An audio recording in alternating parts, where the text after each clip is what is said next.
Pertama, Pak, kami memberikan apresiasi ya, kepada Bapak, ya, Kepala BGN yang telah mencapai target ya, sampai September ini. Tetapi ya, dalam mencapai target ini, kita juga ya sudah melihat, mendengar, merasakan ya, begitu banyak ya, persoalan-persoalan kita. Tapi yang pertama yang saya sampai sini, persoalan kita ini Pak dibuat gaduh Pak oleh staf Bapak sendiri. Banyak sekali Pak zaman drama yang kita tengok di medsos ini. Ada yang menangis lah, ada yang menyalahkan politisi lah yang minta tak dapur. Ada yang tadi sebut Pak ini bicara pidana. Ini persoalan kita kan keracunan. Berarti ada masalah di dalam ini. Tadi yang Bapak sampaikan ya, di masalah kita ini, persoalan kita ini ada di SPPG. Mulai dari hulu ke hilirnya. SPPG kita belum pengalaman, masih baru. Ini persoalan. Ya saya mengatakan ini kalau ini ya membiarkan enggak juga. Tetapi belum pengalaman Pak. Berdasarkan pengalaman kami tengok di lapangan, mereka ini masih kaku. Belum bisa membedakan yang baik yang tidak. Belum bisa membedakan ikan yang segar dan tidak. Ini persoalan. Gitu. Tetapi drama kita Pak, kemana Pak? Ada yang nangis.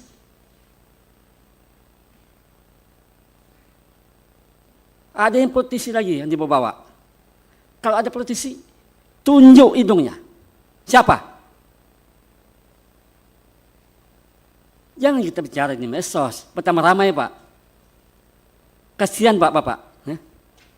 Dulu satu, wamen Bapak aman-aman saja. Bertambah, kami pun gerah jadinya. Kami Komisi 9 Pak, saya sendiri, Dapil Riau, setiap hari sama staf Bapak ya, menyampaikan ini, mensosialisasikan BGN ini program presiden. Ya. Bagaimana ini bisa selesai cepat. Bagaimana 2025 ini target tercapai. Karena multi efeknya betul-betul dirasakan oleh masyarakat. Tapi setelah kami jalan, ya di dapil masing-masing, kami tidak nyaman juga Pak. Politisi yang minta lah, yang apa. Memang saya ada menelpon staf Bapak. Tetapi kami hanya menyebatani. Mungkin ke lain nggak tahu saya. Tapi kalau ada, ya, tolong tunjuk. Ini minta-minta ini kerjanya. Ini mencari komisi ini. Ini mencari kesempatan ini di program ini. Begitu dong. Tapi kalau buat narasi-narasi, ya, sehingga pengalihan isu-isu ini keluar, nggak mau juga kita. Persoalannya dalam. Di dalam sendiri, saya tahu. Gitu. Kalau kita bicara mafia, mungkin enggak. Kita tahu juga. 5.000 lebih Bapak nyampaikan ini. Ya. Ini ada nggak beres ini. Tapi saya nggak tahu juga nih, apa ada beres yang 5.000 itu nggak tahu juga kita. Karena kalau bisa sampaikan nanti yang 5.000 ini siapa orangnya. Nah, sampaikan ini. Biar jelas Pak. Karena yang punya portal Bapak yang megangnya. Bukan kami. Siapa yang terlibat sini? Yang 5.000 itu. Sampaikan di forum ini. Jangan kita membuat narasi di luar itu. Itu nggak baik Pak. Prinsip kami dukung ini Pak, karena multi efeknya betul-betul terasa. Bagi anak-anak, tenaga kerja, supplier, semuanya terasa semua nih. Apalagi tempat saya itu terasa betul Pak ini semua Pak. Di Riau itu. Orang mengaminkan semua nih, bagaimana cepat ini, prosesnya cepat terlaksana. Nah, tetapi kita juga ya diganggu juga di dalam Bapak. Nah, ini penting nih Bapak evaluasi nih. Ke dalamnya evaluasi Pak. Yang keluar. Kalau keluar nanti tambah ramai lagi Pak. Terima kasih pimpinan. Warahmatullahi wabarakatuh. Ya, makasih Pak Saidin. Dipersilakan Pak Edi Wuryanto bersiap Pak Obon Tabroni. Terima kasih Ketua. Assalamualaikum warahmatullahi wabarakatuh. Selamat pagi, salam sejahtera untuk kita semua. Om Swastiastu, Namo Buddhaya, salam kebajikan. Ketua anggota yang saya hormati, Kepala BGN, Pak Menteri Kesehatan, Menteri BKKBN, BPOM, dan seluruh jajaran yang saya hormati. Pertama, ya Pak Dadang sehat kan? Mudah-mudahan sehat ya Pak ya. Saya ikut mendoakan seperti Pak Menteri, Bapak tetap sehat. Tapi lembaga ini bukan lembaga tempat untuk berdoa Pak. Ini bukan masjid Pak, bukan gereja. Ini lembaga memang diciptakan untuk bertukar pikiran, bergaduh ria. Kalau di sini nggak gaduh, gaduhnya di luar Pak. Itu yang tidak diinginkan oleh Pak Presiden. Kami pernah rapat soal JKN sampai subuh Pak. Kami dengan Pak Menteri Kesehatan pernah rapat COVID sampai dini hari Pak. Tapi kami belum pernah rapat dengan BGN lebih dari 4 jam. Semakin gaduh semakin rapi Pak. Di sini loh ya Pak. Jadi kalau ada perbedaan pemikiran, jangan dianggap ini sebagai suatu yang melawan. Suatu yang menentang. Ini paradigma berpikir kepala badan diubah ini caranya. Semakin kita banyak perbedaan, semakin kaya Bapak mengambil keputusan dan semakin menyelamatkan banyak orang. Ini soal kesehatan. Ini saya nomor 1 dulu, agar kita sama. Begitu Bu Wakil Kepala Badan. Jadi harus paham semua ini, karena ini tugas kami memang menggonggong. Parlemen itu kan bicara Pak.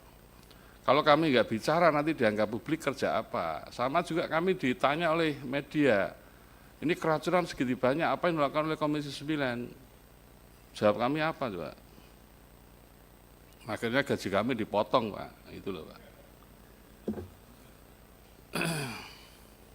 Nah, pertanyaan saya yang pertama, kapan perpresnya turun Pak? Anda bisa bayangkan 82 juta penerima manfaat, makanan siap saji di seluruh wilayah Indonesia. Kalau Anda nggak punya perpres, bagaimana Anda mau melibatkan kementerian lintas sektoral dan pemerintah daerah? Ini mau sampai kapan ini turunnya ini? Ya pasti gaduh Pak, yang buat gaduh Anda sendiri. Kami sudah mengingatkan beberapa kali, kapan perpresnya turun? Tolonglah ini. Yang pertama. Yang kedua, dan keselamatan pangan itu syarat mutlak tidak bisa ditawar karena semakin standar ini enggak dipenuhi berkorelasi positif dengan keracunan. Itu loh Pak intinya. Oleh karena itu tidak bisa keracunan itu dibandingkan dengan statistik, Pak. Tidak bisa. Bapak jangan ngasih informasi kepada Presiden soal statistik. Ini sumbernya dari mana nih Pak Presiden ngomong hanya 1%. Itu mencederai perasaan rakyat.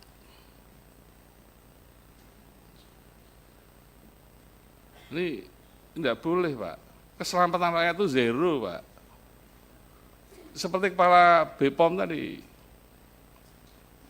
Sama juga dengan FAO. Jadi kalau bukan pangan jika tidak aman. Bukan pangan kalau tidak aman. Dan saya meyakini fenomena keracunan ini seperti fenomena gunung es. Banyak yang nggak dilaporkan. Dilaporkan kalau sudah sampai rumah sakit atau puskesmas. Jadi Pak, soal ini Pak harus dibangun komunikasi yang empati, yang baik dengan masyarakat. BGN belajar dari situ. Ini saran moral aja Pak ini Pak. Tugas kami ini hanya mengingatkan Pak. Sehingga kalau bicara standar kesehatan keselamatan pangan, 1, sertifikasi layak higienis sanitasi. Yang ngomong siapa? KSP sendiri loh Pak, bukan kami di Komisi 9, baru 36 dari 8.000 yang punya SLHS. Kami ini nggak ngomong loh, jangan dituduh. Jadi istana sendiri itu yang mengatakan. Anda bisa bayangkan kalau SLHS nggak dipenuhi, lalu SPPG mengolah makanan tanpa standar, hasilnya apa? Itu kan logic thinking kita ini kan sudah bisa jalan toh Pak. Ini semua orang pinter nih semuanya. Yang kedua, penjamah makanan sertifikasinya bagaimana? Dulu kan kita pernah tanya itu, syarat untuk menjadi karyawan 47 orang itu syaratnya apa? Yang penting sehat.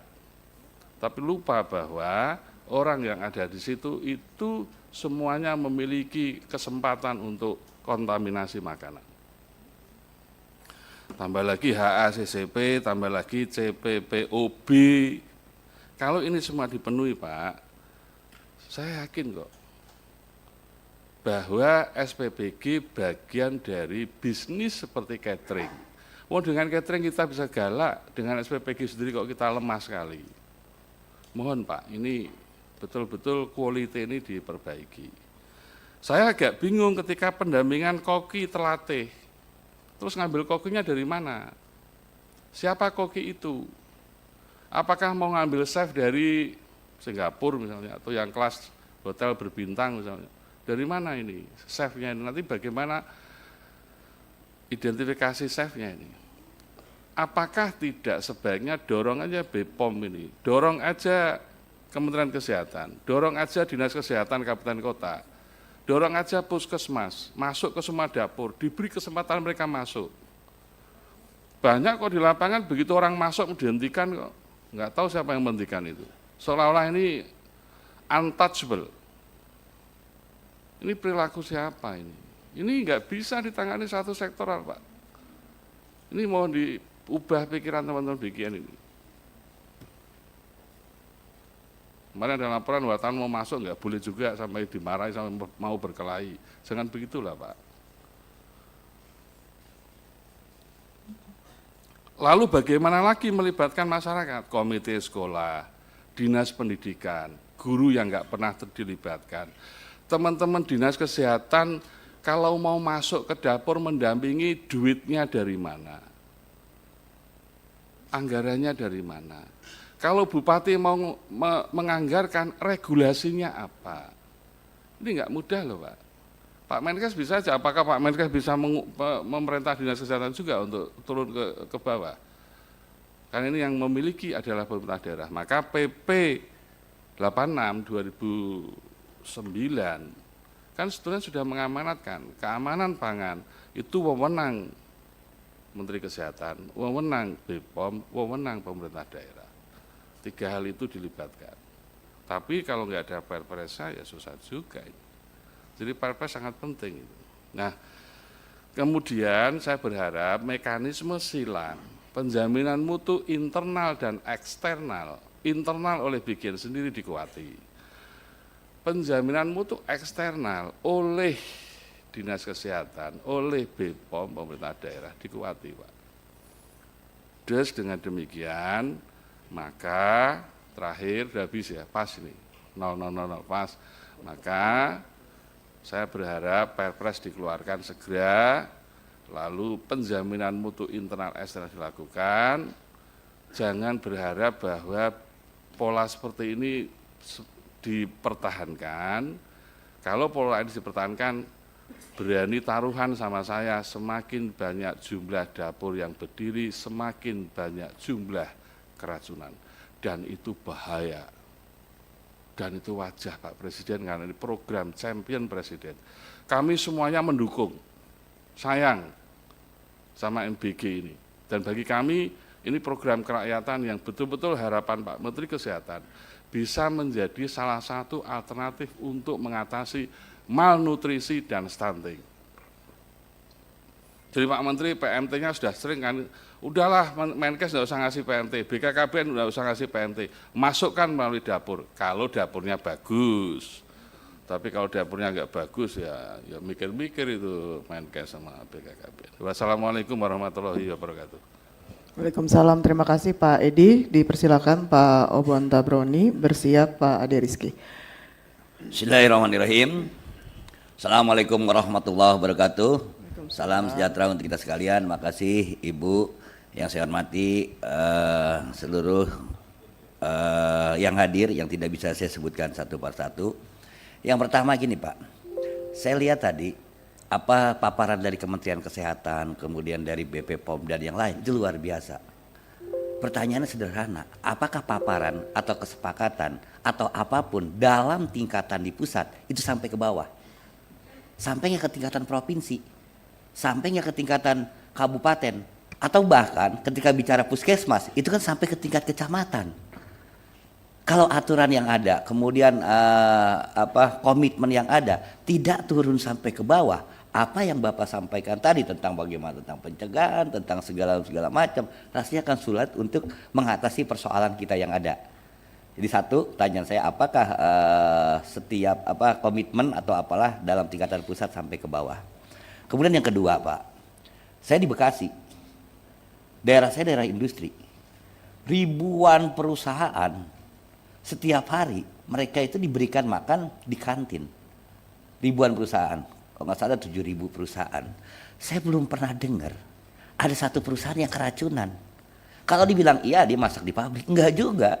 Banyak perusahaan yang kantinnya jauh di tempat lain. Jadi satu catering mengirim, menyaplai ke beberapa perusahaan.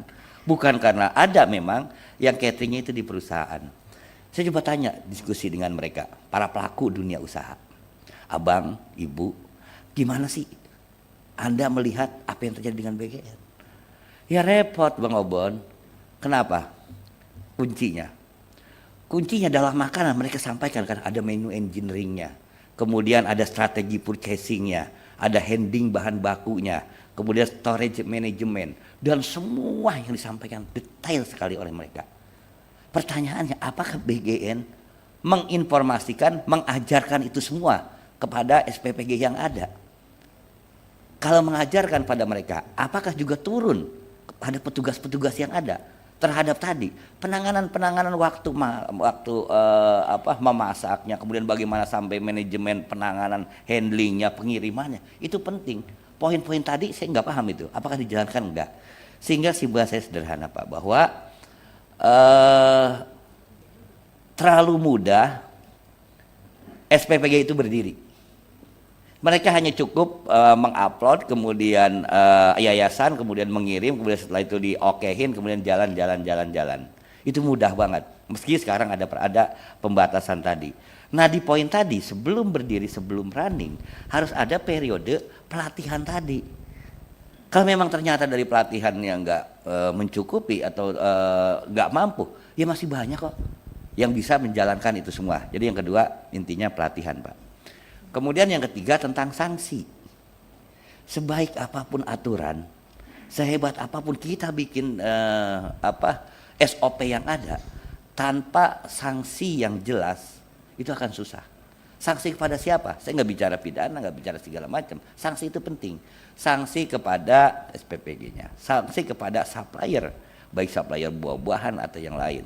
Sanksi kepada siapa lagi? Yayasan. Sanksi kepada segala macam, sehingga ketika bicara sanksi ada hal-hal tertentu yang membuat orang juga gua ngapain juga bebas-bebas aja, nggak ada sanksi kok. Nah terapkan aja sanksinya, bikin peraturan BGN atau apa yang nggak sampai pidana tapi mungkin pada hal-hal yang ketiga.